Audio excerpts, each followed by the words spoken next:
Hey cotton creators, so I'm back with a couple more DIY projects for you to dress up your home. So for this first project, what I'm going to be using is the wooden rings that you use for sewing and embroidery. I found these at Hobby Lobby for, I think they were $2.49. It comes with two. I just separate the rings, and then I went to the dollar store to find some gold beads, and it's currently their Christmas inventory is in. So of course they had the ones with the bells, but if you catch them during other seasons, you can find them at your local Dollar Tree without the bells on them. So I had to do the extra step of removing the bells from all of my Dollar Tree gold beads. Now for each ring, I needed 4 packs. So in total, I used 8 packs. But it was because it comes 2 sets of beads, necklaces per pack. So like I said, in total, I used 4 packs per ring, so 8 in total. So I'm just using some pliers to remove these bells off of the beads. It's pretty simple and easy to do. Only took maybe about 2-3 minutes to get all of them off. And then these are already disconnected. They're only connected with these plastic pieces. So just simply give them a nice tug and they come right off, and then remove them from each side. And then your beads are all ready to go. Next, we're going to be attaching our beads to the wooden rings. So I'm going to be using hot glue to do this step. I do not apply hot glue to every single bead because 1, that would take forever. And of course, we're trying to make this as easy as possible. But 2, it also is going to waste resources like our hot glue sticks and things like that. So I dab it at the beginning. I do 2 dabs at the beginning on the top part of the ring and the bottom part. And then from there, I just wrap it maybe 6 to 8 times before I add more glue. And then sometimes I add the glue to the top part of the wooden ring, and then sometimes I add it to the bottom. I do a combination of both just so that it's secure from both sides. And then as I'm getting to the end of that particular necklace, I'll start to hot glue the top and the bottom until I have completely sealed that particular necklace. Now, one thing to keep in mind, because we are not hot gluing every single bead down and you're just wrapping it, you'll want to use your other hand to make sure that you're guiding the beads to stay close to one another. That way you don't have unnecessary spacing in between your beads. As you can see in this, I am pushing those beads as close as I can get them to the beads that are already on the wooden ring. So like I said, as you are wrapping this around your wooden ring, you want to use your other hand to make sure that you're pushing those beads as close as you can get them to the beads that are already on the wooden ring. So hopefully that makes sense. I am going to show you another angle and how to do that. Now, because hot glue can sometimes get really hot and burn your fingers, I always like to have a popsicle stick around so that I can use that to push down any items that are short or don't have much to grip to. I usually use a popsicle stick to push that down until the glue fully dries. So in this angle, you see as I'm wrapping, I take my finger and I push those beads next to the beads that are already there because I want it nice and snug, and I also don't want any spaces. And if you find that it is creating too much space or you're unable to keep those beads in place, just go ahead and hot glue it at that step. There's no point in having or running the risk of having those extra spaces and your beads not being snug. So you want to just go ahead and continue to do this process until your ring is fully covered with beads. I will say the very last necklace, you shouldn't need all of it. I think I had about a quarter of the necklace left over. And these rings, they aren't the smallest ones at home or Hobby Lobby. They are the next step up from the smallest ones. Like I said, price I believe was $249 or the $299 ones. So I'm going to be using a clear glass vase from the Dollar Tree, and I'm going to spray paint that gold. Now, one thing to keep in mind, as I always tell you guys when it comes to spray painting things, you should sand it, do a light sand, clean the debris off, and then spray paint it just to make sure that your paint sticks to whatever item you're spraying it to and get that shiny finish off because it will adhere better. And then from there, we're just going to hot glue our beaded rings around our vase, and this is how it turned out. It's super elegant and like has a very nice luxury vibe to it. It's not reading Dollar Tree at all. I put this up on our mantle and it's very, very, very pretty. You could also stack this on some books or magazines. Lots of different things that you could do. You could also change the color of this and do a silver one or all white one or a colored one. That would be pretty too. So let me know what you guys think of this DIY project down in the comment section down below. And I will be repurposing some of these items, so make sure you stay tuned to see what I do with some of these other items. And let's get ready for our next DIY project coming up very soon.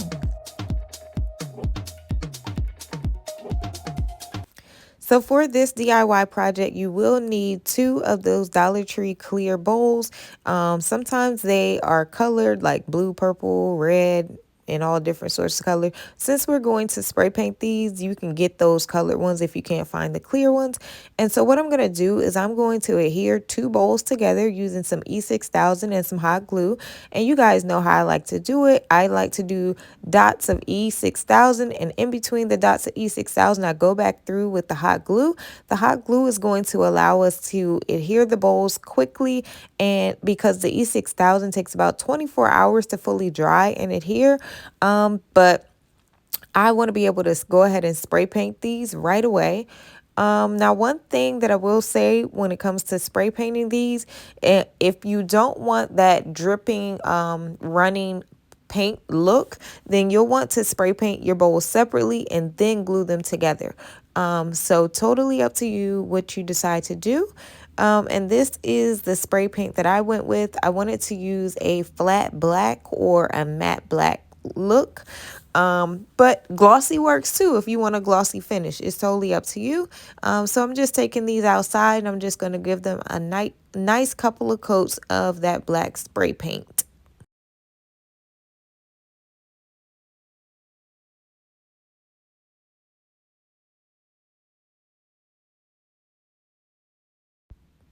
You want to allow the spray paint to dry for at least 24 hours overnight.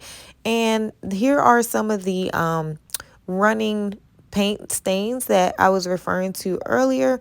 Like I said, sometimes those types of things give your DIY project some character and some uniqueness. I have more content just like it on the way, so make sure you turn that bell notification on so you know when I post. All right, let's hop back into the video.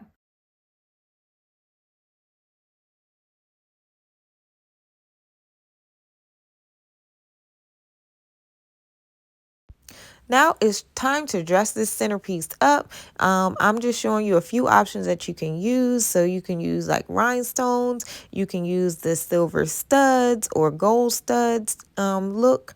You can also use some gold pearls or gold studs. These are smaller version of the silver ones.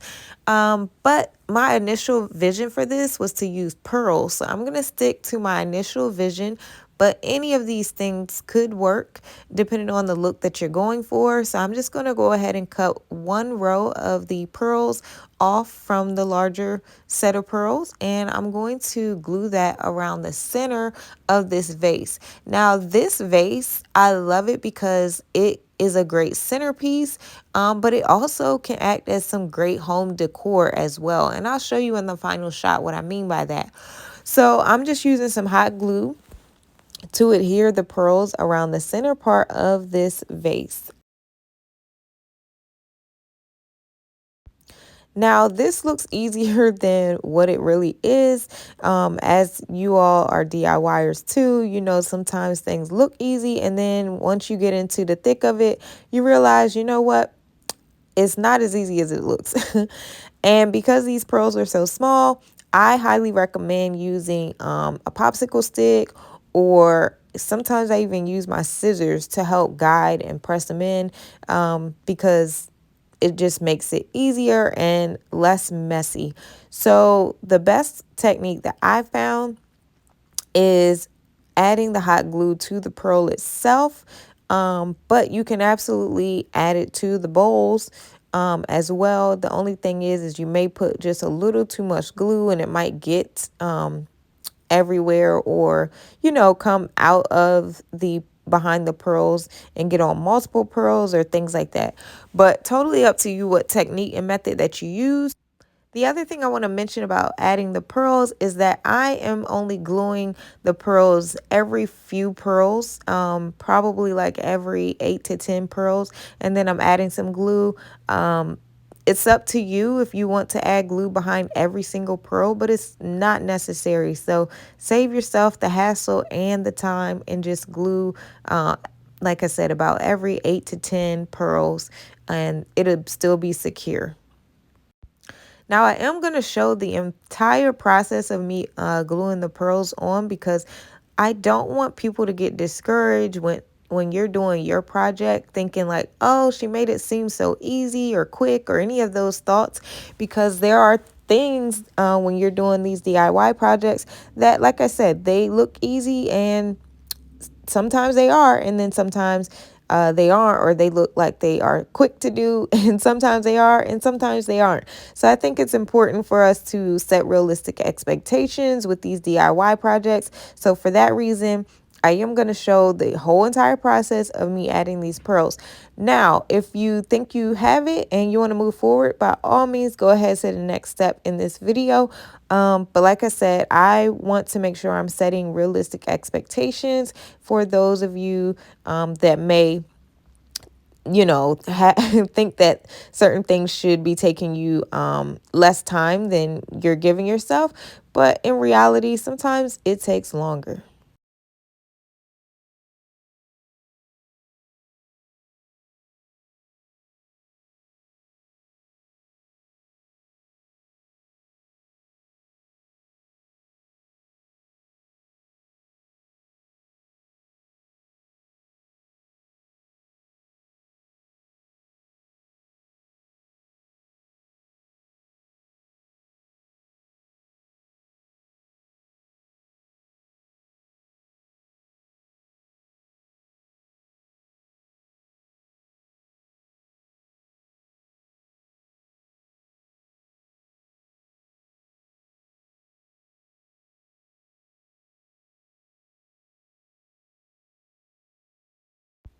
All right, so I ran out of pearls. What I'm going to do is measure out some more from the other strip of pearls that I cut. And I'm just going to go ahead and add another strip to cover up that last section. And I did start off with too big of a strip just because I want to properly measure where I want the pearl to stop. So once I know where I want it to stop, I'm going to go ahead and cut that and then go ahead and glue the rest of them in that open section.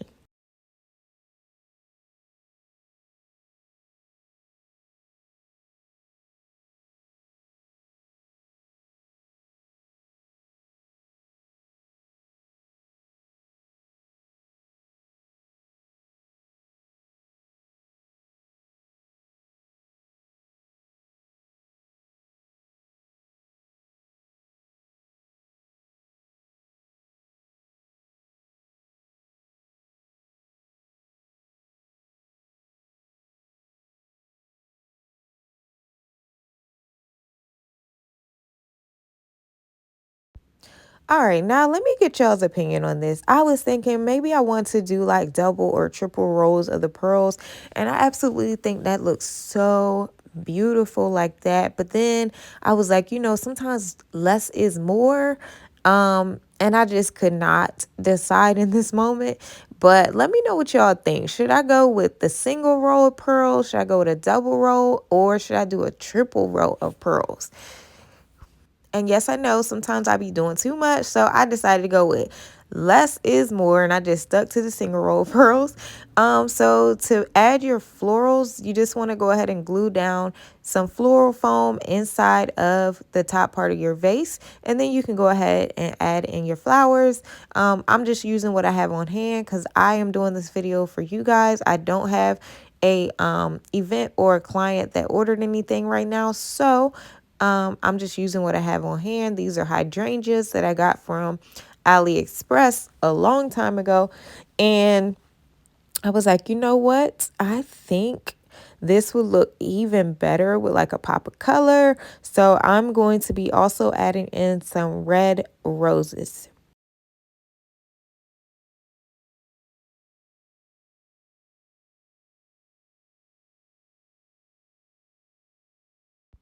All right, I thought I made a final decision on these pearls, but obviously your little cousin just cannot let it go. I think this would look beautiful with a double or triple row of pearls, but I decided to go with less is more and do the single. This is the final product. I absolutely love how it turned out. So